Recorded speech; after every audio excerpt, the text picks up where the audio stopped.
သူဟာနာမည်ဆိုးနဲ့ကြော်ကြားခဲ့သူပါသူနဲ့ခစ်ပြန်ရိုးရလက်ဝဲပြိုင်ဘက်တွေကိုရှင်းရှင်းလင်းလင်းပြက်ပြက်သားသားအနိုင်ယူခဲ့ပေမဲ့အဆုံးသတ်ပိုင်းမှာအငင်းပွားပွဲရာတွေပြုလုပ်တတ်သူမို့ရိုးရလက်ဝဲပြေးတဲ့တော်တော်များများရဲ့ဝေဖန်ပြစ်တင်မှုတွေနဲ့ကြော်ကြားအောင်မြင်ခဲ့သူတယောက်ဖြစ်ခဲ့ရပါတယ်ထူးခြားတာကတော့သူအောင်မြင်ခဲ့တဲ့အချိန်မှာသူ့ရဲ့ကိုယ်လေးချိန်ကပေါင်130ကျော်သာရှိခဲ့ပေမဲ့သူ့ရဲ့ကိုယ်လေးချိန်နဲ့မမျှတတဲ့ပထမတန်းနာမည်ကြီးလက်ဝဲကျော်တွေကိုအနိုင်ရရှိအောင်နိုင်လိုစိတ်ပြင်းထန်တဲ့ရိုးရလက်ဝဲသမားတဦးဆိုတာကိုတော့ငင်းပယ်လို့မရပါဘူးအဲ့လိုထူးခြားမှုတွေကြောင့်လဲပွဲစီစဉ်သူတွေကသူ့ကိုရွေးချယ်ခဲ့ကြရတာပါအဲ့ဒီအချိန်ကရိုးရလက်ဝဲစီမင်းစည်းကမ်းတွေကစနစ်ဟောင်းနဲ့စနစ်သစ်ကူးပြောင်းနေတဲ့ကာလတစ်ခုဖြစ်နေတဲ့အတွက်ကြောင့်နယ်ပွဲတွေကိုသာအများဆုံးရှင်ပြိုင်ထိုးသက်ဖူးတဲ့သူ့ဖို့စီမင်းစည်းကမ်းအသစ်တွေနဲ့အထိုင်မကျသေးတဲ့ကာလတစ်ခုဖြစ်နေပါတယ်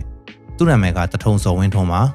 သူ့ရဲ့ဖခင်ကတော့မြန်မာရိုးရလက်ဝဲလောကမှာနာမည်တစ်လုံးနဲ့ကြော်ကြားခဲ့တဲ့နေပြည်တော်တင်ဝင်းခေါ်တထုံဦးတင်ဝင်းဖြစ်ပါတယ်အောင်မြင်တဲ့သူတွေမှာအမှတ်တရလေးတွေအမှတ်ရစရာလေးတွေရှိခဲ့ပူးကြပါတယ်1995ခုနှစ်လောက်ကဖြစ်ပါတယ် KLN အသင်းကပထမတန်းလက်ဝဲကျော်တွေဖြစ်တဲ့ချန်ပီယံရွှေတူဝွန်တာစီမောင်မောင်ကြီးစောတဲ့အောင်တို့ဟာဂျာမနီနိုင်ငံမှာမြန်မာရိုးရလက်ဝဲကိုတွားရောက်ရှင်ပြိုင်ရမှာအောင်မြင်မှုတွေရရှိပြီးပြန်လာတဲ့အချိန်ဖြစ်ပါတယ်မြန်မာရိုးရလက်ဝဲပြည်သက်တွေလည်းအထူးစိတ်လှုပ်ရှားပြီးဂုဏ်ယူနေတဲ့အချိန်ပေါ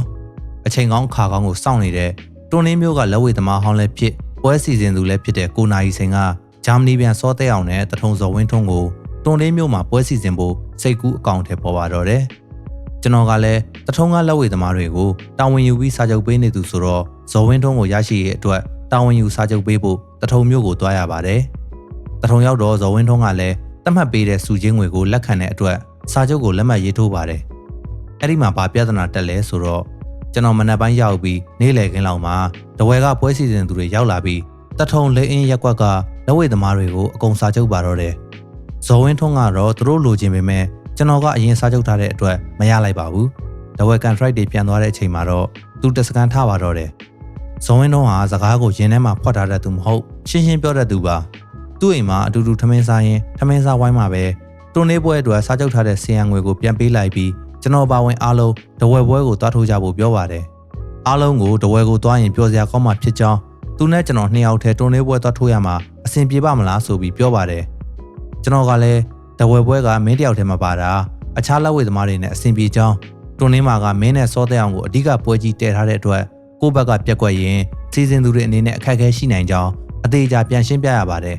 နောက်တော့သူလက်ခံသွားပါတယ်ကျွန်တော်လည်းအတော်လေးစိတ်သက်သာရသွားပါတယ်အခြေအနေကိုသုံးသပ်ပြီးကိုတောင်ဝင်ယူတဲ့စာချုပ်ချုပ်ထားတဲ့ပွဲအတွက်သူ့စိတ်အခြေအနေကိုအဆိုးမရတာကြောင့်မတော်ပွဲနီးလို့တဝဲလိုက်သွားမှဖြင်းဆိုတဲ့အတွေ့နဲ့သူ့အိမ်မှာပဲတဲပြီးပွဲနီးမှာအတူတူတွန်းလေးသွားဖို့ဆုံးဖြတ်လိုက်ပါတယ်လေ့ကျင့်တာကတော့တဝဲသွားမဲ့သူတွေရောအတူတူအရင်အတိုင်းပဲတထုံမျိုးကလေရင်ကွင်းကွင်းအောင်ကြီးထဲမှာလေ့ကျင့်ကြတာပါတနေ့မနက်စာစားပြီးတော့ဇဝင်းထုံးအိမ်မှာပဲအိပ်ရင်အနားယူကြပါတယ်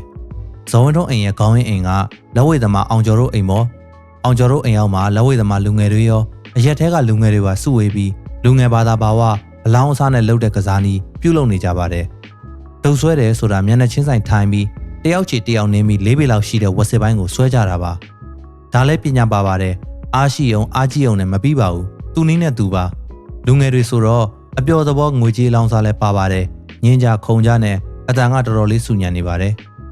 ကျွန်တော်လဲဇော်ဝင်းထွန်းအိမ်ပေါ်မှာကောင်းကောင်းအိတ်မပြောပါဘူးဒါကြောင့်အောက်ကိုဆင်းလာပြီးသူတို့ဝိုင်းရှိရာမှာကြည်နေမိပါတယ်တော်တော်လေးလူဆောင်ဆွဲပြီးသွားကြတော့အဲ့ဒီထဲကတယောက်ကစိတ်မြန်လက်မြန်နဲ့မပြောမဆိုအင်းရှိတရက်ပင်မှာထောင်ထားတဲ့ဝလုံးရှိတွေတဲကဝလုံးရဲ့ဟိုဘက်ဒီဘက်အစ်စ်နေရာတွေကိုလွှနဲ့ဖြတ်ပြီးယူလာပါတယ်သူယူလာတဲ့ဝက်စစ်ပိုင်းကလက်ဖေးဆိုင်တွေမှာရင်နှွေးထဲတဲ့ဓဘူးအလက်စားလောက်ရှိပါတယ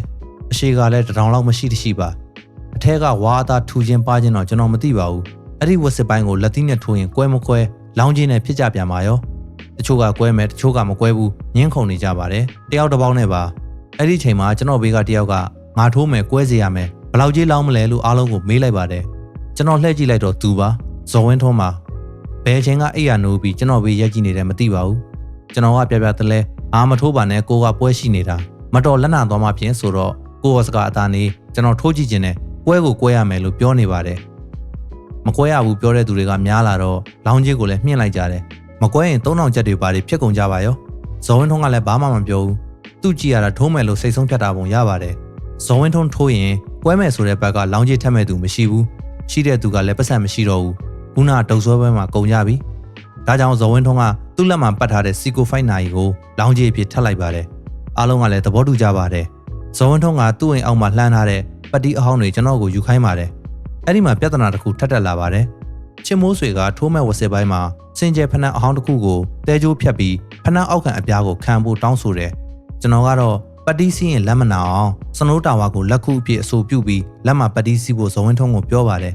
မကွဲရဘူးလို့ပြောတဲ့သူတွေကစင်ကြယ်ဖနက်အောက်ခံများကိုဝလုံးပေါ်ခံခြင်းကိုကန့်ကွက်ပြီးလက်ခုအပြည့်စနိုးတာဝါခံတာကိုတော့ခွင့်ပြုကြပါတယ်ဇော်ဝင်းထွန်းကပတ်တီးတေးသေးချာချာစီးပါတယ်ထူးခြားတာကတော့ထိုးမဲ့ညာဘက်လက်တစ်ခုတည်းကိုစီးတာမဟုတ်ပဲဘယ်ဘက်ရောညာဘက်ရောနှစ်ဖက်လုံးကိုစီးတာတွေ့ရပါတယ်သူဟာဝလုံးကိုထိုးခွဲဖို့ပြင်ဆင်နေခြင်းထက်လက်ဝဲပွဲတစ်ပွဲကိုရှင်ပြိုင်မှုပြင်ဆင်နေသလိုဖြစ်နေပါတယ်သူပတီးစီးခြင်းပြီးဆုံးသွားတဲ့အခါမှာတော့ကျွန်တော်ကိုရေးသွားခတ်ခိုင်းပါတယ်ကျွန်တော်ခတ်လာတဲ့လက်ဆွဲပုံနဲ့လက်နှစ်ဖက်လုံးကိုတေးသေးချာချာနှစ်ပြီးထိုးဖို့ပြင်ဆင်လိုက်ပါတယ်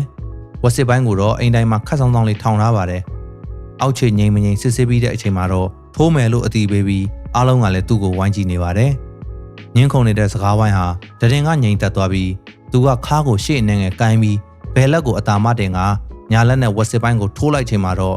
ဘလို့မှထင်မှန်မထားပဲဝမ်းဆိုတဲ့အတန်နဲ့အတူဝက်စစ်ပိုင်းဟာကွဲသွားတာကိုတွေ့ရပါတယ်ကြည့်နေတဲ့သူအားလုံးဟာလောင်းချင်းငွေရှုံးသွားတာကိုနှမျောချင်းအလင်းမရှိတော့ပဲဝါးကွဲအောင်ထိုးနိုင်ခဲ့သူဇော်ဝင်းထွန်းကိုဟေးကနေဂုံပြူလိုက်ကြတာကိုတွေ့ရပါတယ်ပတီးကိုဖြီးခိုင်းပြီးလက်ကိုအနာတရားဖြစ်မဖြစ်ကြည့်ဖို့လုပ်တော့သူကဘာမှမဖြစ်ဘူးလို့ပြောပါတယ်အဲ့ဒီအချိန်တုန်းကနီးပညာတွေမထုံးကားသေးတာရဲ့ပွဲမဲ့မှန်တိလျက်ဓာတ်ပုံရိုက်မှတ်တမ်းမတင်မိတာတွေဟာဆုံးရှုံးမှုတရက်ပါပဲနောက်လောင်းချင်းငွေကိုညနေအားလုံးလေးချင်ရင်အေးအေးတောက်လိုက်လို့သူကပြောပါတယ်တကယ်တော့ဝက်စစ်ပိုင်းကွဲသွားရခြင်းဟာသူထိုးလိုက်လို့ဆိုတာထက်ကွဲရမယ်ဆိုတဲ့သူ့ရဲ့စိတ်နဲ့ယုံကြည်ချက်ကြောင့်လို့ကျွန်တော်ထင်ပါတယ်